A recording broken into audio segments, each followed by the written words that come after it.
Good evening po sa ating lahat. Happy New Year's po. So, kamusta po tayo sa pagpasok po ng bagong taon? Okay po. Yes po, tunay nga po na ang Diyos ay mabuti at tapat po sa kanyang mga anak. Kaya nga po napagtagumpayan po natin ang taong 2024 dahil alam po natin na kasama po natin ang Panginoon. Amen po ba?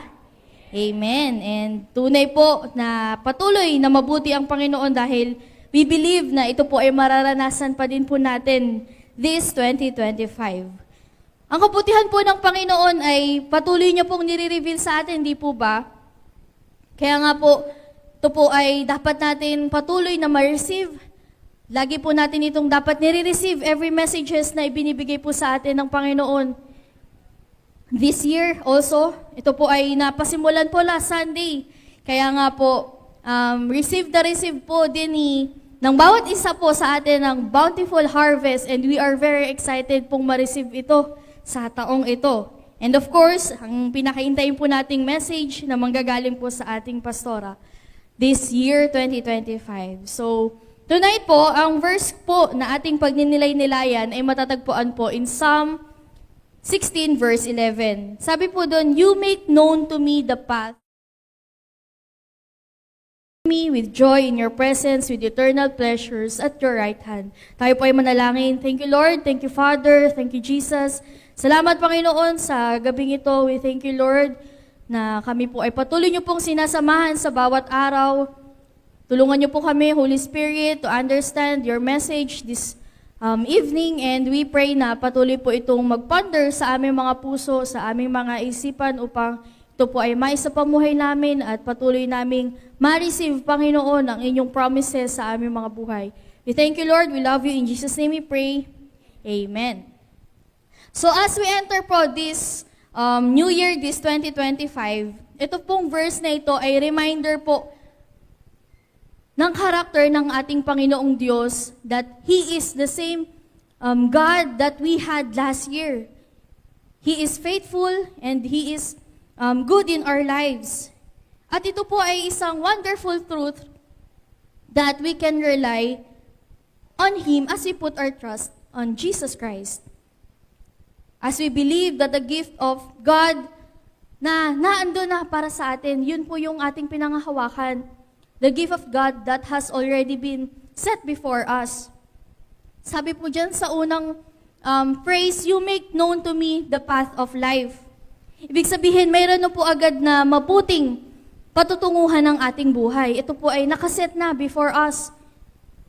You make known to me the path of life.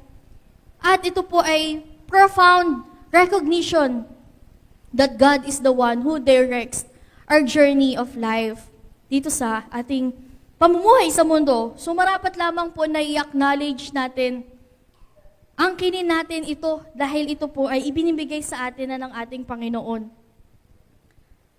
And it is also the acknowledgement of Proverbs 3:5-6. Ito po ay ating paboritong verse, "Trust in the Lord with all your heart and lean not on your own understanding.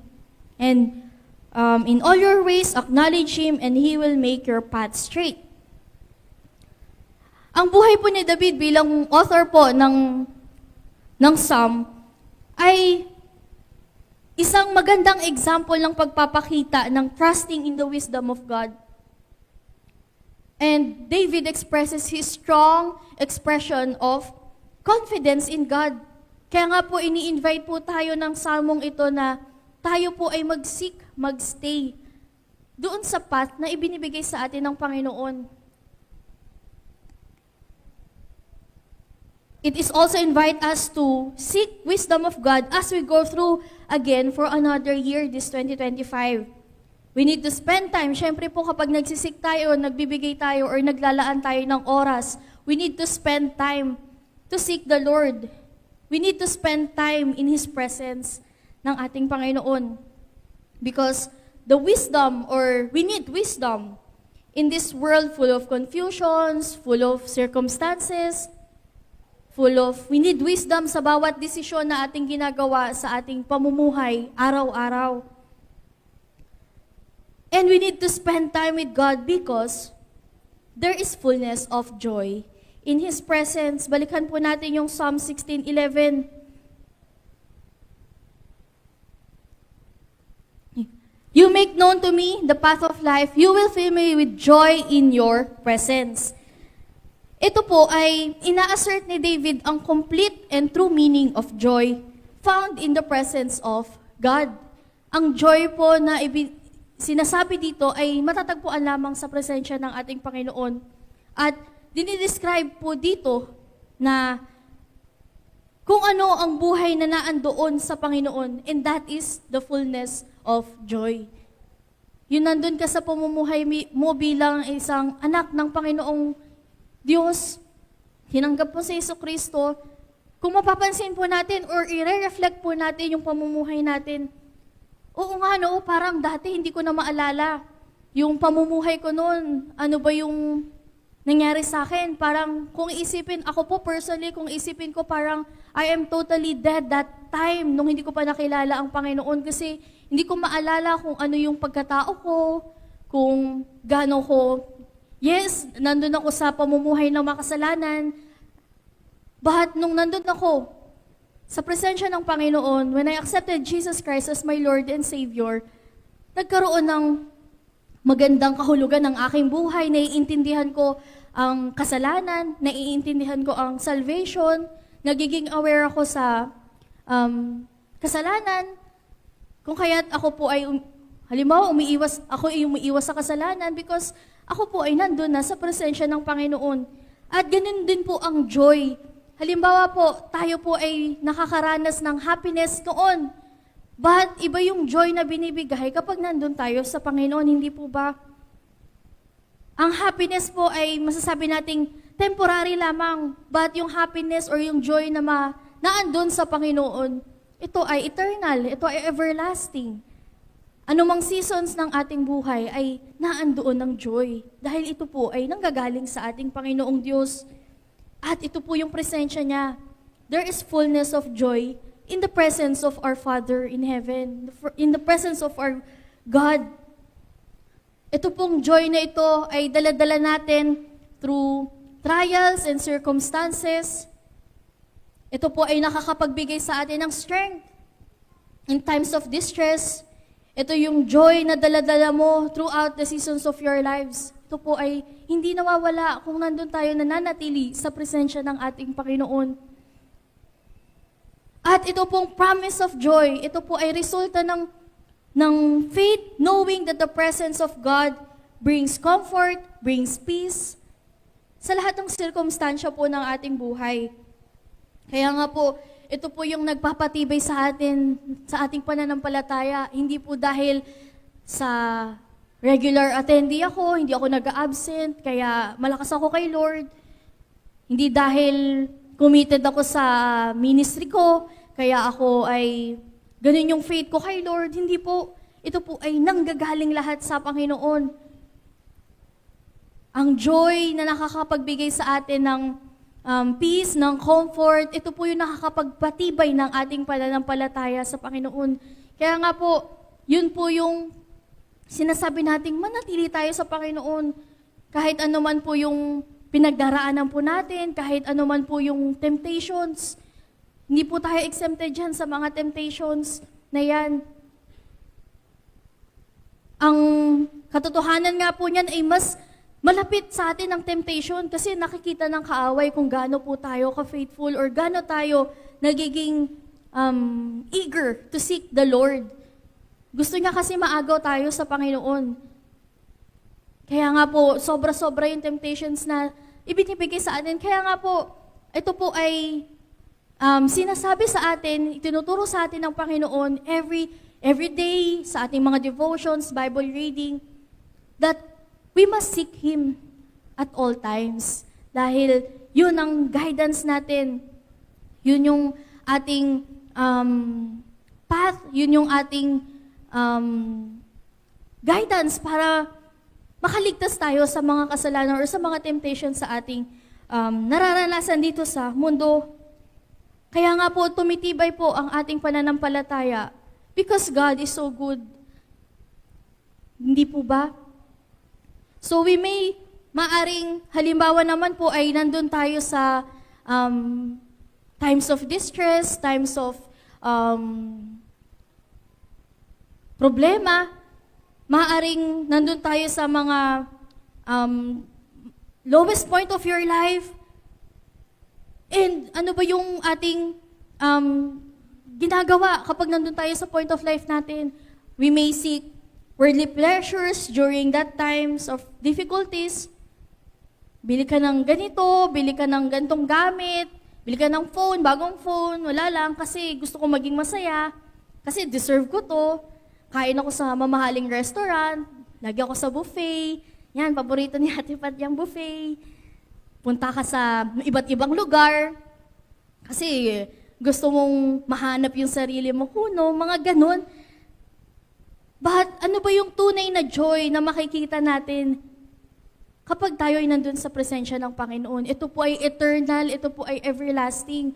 Unlike dun sa mga bagay, sa material wealth na nandito sa mundo, ito po ay temporary lamang. Ito po ay tumatagal lamang ng ganito. Yung phone tumatagal lamang ng ilang taon. Kung ikaw ay maingat, baka tumagal ng 5 taon. Pero yung iba, maaring hindi ka maingat, 2 taon, tapos bibili na naman kaagad. Pero hindi nasa-satisfy yung sarili mo sa totoong joy. Hindi nasa-satisfy ng mga bagay na ito yung pangangailangan mo.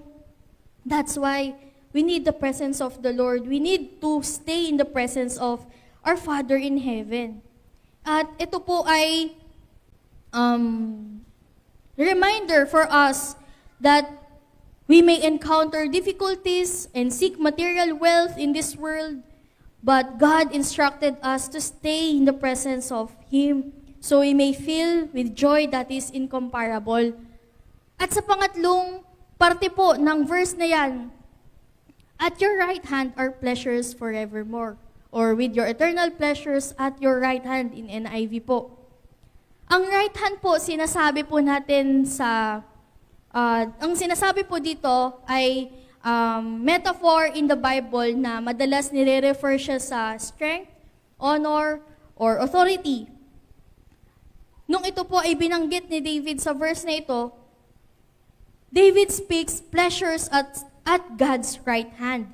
And he is referring to the ultimate blessing, ultimate satisfaction, ultimate peace na mararanasan natin sa Panginoon. Ultimate, hindi po ito pang mabilisan, hindi po ito may hangganan, hindi po ito para sa taon 2025 lamang, hindi po ito ay para sa ganitong pangangailangan mo lamang, but ultimate blessing coming from our Father in heaven, coming from the Maker of heavens and the earth. And this pleasure in this earth will never satisfy us compared to the pleasure na sinasabi dito. Kasi nga ito po ay eternal pleasures. Ito po ay pangako sa atin ng Panginoon. And these pleasures are not temporary, not just for a moment of season. It is stated forevermore. And it boils down to the blessed hope of being with our Father, being with God, our blessed hope in the presence of the God forevermore. Kasama natin ang Panginoon, yun ang ating ultimate desire, yun po yung yun yung binibigay sa atin ng Panginoon, ang kanyang ultimate blessing, ultimate peace, ultimate satisfaction in the presence of our Father. Many things po in this world na maaaring makapag-alis sa atin sa focus sa Panginoon. Marahil tayo po, before the year start, marahil tayo po ay meron ng mga planner, paborito po natin yan, planner, nag-set tayo ng reading Bible time, nag-set tayo ng prayer time every night, nag-set tayo ng devotion time every morning. Ay, ganito yung time ko, kung anong oras ako magde-devotion, kasi 2025 na. Ay, ganitong oras ako magba-Bible reading. Gabi, para wala masyadong storbo. Yes, these are beautiful stepping stones of staying in the presence of God. But the question is, how long will it take? So as we understand this pleasure of being in the presence of God, remember that we are not exempted in the pleasures of this world. We are living in the world that with countless choices, countless decisions. Kasi may mga sarili-sarili tayong daily routine na nakakaapekto po sa bawat aspeto ng ating buhay. Nandiyan ang career, relationship, nandiyan ang health, etc. So in the beginning of this Psalm 16:11, you make known to me the path of life. It is an encouragement to lean on God's wisdom in our decision making. In the second praise, you will fill me with joy in your presence. It is a call of paradigm shift of our happiness to seek the eternal happiness with God. And in the last part, with eternal pleasures at your right hand, it is a challenge for us to evaluate pursuits, prioritize yung ating mga relationship sa Panginoon over temporary indulgence in this world. So tonight, as the new year starts, as we look forward for what God has in store for us, I encourage you to pray individually. Pray for yourself in 3 to 5 minutes. Pag nilay-nilayan mo kung paano ka gagamitin ng Panginoon sa araw sa taong ito, pag nilay-nilayan mo kung paano ka magiging obedient sa Panginoon sa taong ito, pray for yourself, pray for God's wisdom to help you in your decision making for this year, and syempre po sa mga susunod na taon, hindi lamang sa taong ito. Pray for God's wisdom, God's guidance as we go through the path of life set before us, and pray so we may stay in the presence of God and open our hearts and minds in the message of our Lord for us every day. So kung tayo po ay nasa sarili-sarili po nating kinauupuan, pwede po kayong tumayo, pwede po kayong nakaupo lamang, and pray, meditate this message, this word, so we may receive talaga yung mensahe ng Panginoon para sa atin, because ito po ay binibigay individually. Ang gift po ay binibigay especially sa isang tao. Hindi ko naman, halimbawa ako po ay binilhan ng cellphone, hindi ko naman gusto ng cellphone. Ibig sabihin, ito pong gift na ito ay hindi naman para sa akin. Ganon din po ang gift ng Panginoon. Iba-iba po ng gift ang binibigay sa atin ng Panginoon. Kung ito po ay bahay para sa lahat, syempre po, tuwang-tuwa po tayo dyan. Yun po yung gusto natin Pray na yung desire natin ay mag-align sa desire ng ating Panginoon. So pray individually. I'll give you po 3 to 5 minutes moment of prayer, of silence, para po makapag-connect tayo sa Panginoon. Let's pray po. Thank you, Lord.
Father, we thank you, Lord. Truly, na kayo ay mabuti at tapat sa aming mga buhay. Kayo po ay Diyos na patuloy namin kasama sa bawat araw. Salamat, Panginoon. Kami po ay maaaring tumawag, lumapit sa inyo anytime.